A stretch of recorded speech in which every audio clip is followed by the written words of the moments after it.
Hindi nyo babatid na marami sa mga Indio ang mga mangmang? Padre Damaso, hindi na rin babatid na nasaktan tayo ng isang Indio.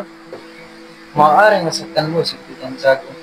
Matagal nang ipinalagay ni Tiago Mendy sa isang Indio.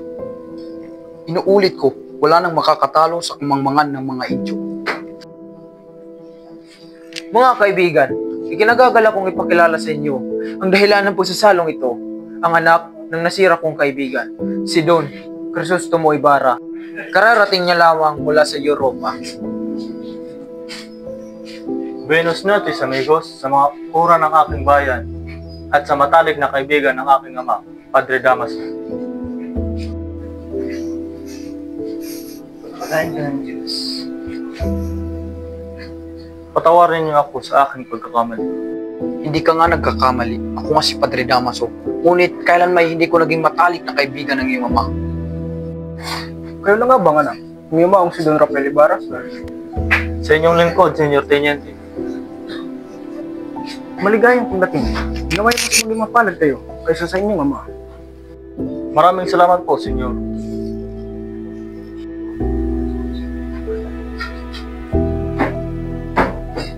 Ganda na po ang hapon. Salamat iyo.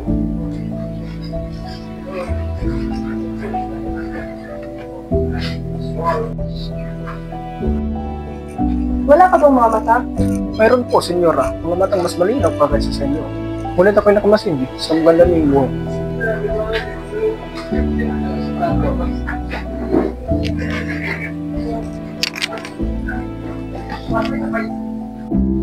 Senyor Ibarra, sa halos 7 taon niyong pamamalagi sa ibang bansa, ano ang pinakamahalagang bagay ang nakita niyo?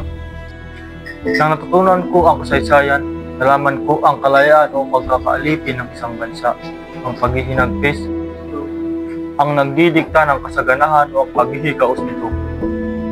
Nagawa mong gustayin ang iyong yaman para lamang dyan. Wala ka na bang nakitang mas mahalaga sa kang bulag kahit ang isang bata ay alam yan? Nagpapasalamat ako at palagay ang loob ng dating pura sa akin. Nawa ipagpamaman ninyo ako. Kagagaling ko pa lamang sa mahabang biyahe at may asikasuhin pa ako bukas para sa Espanya at Pilipinas. Huwag ka munang umalis. Darating pa si Maria Clara. Bibisitahin ko pa siya bukas. Sa ngayon, dapat ako may importanteng gawin.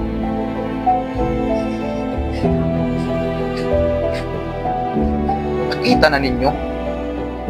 Ganyan ang nangyayari sa mga kabataan na pinapadala sa Europa. Nagiging mayabang at mapagmataas.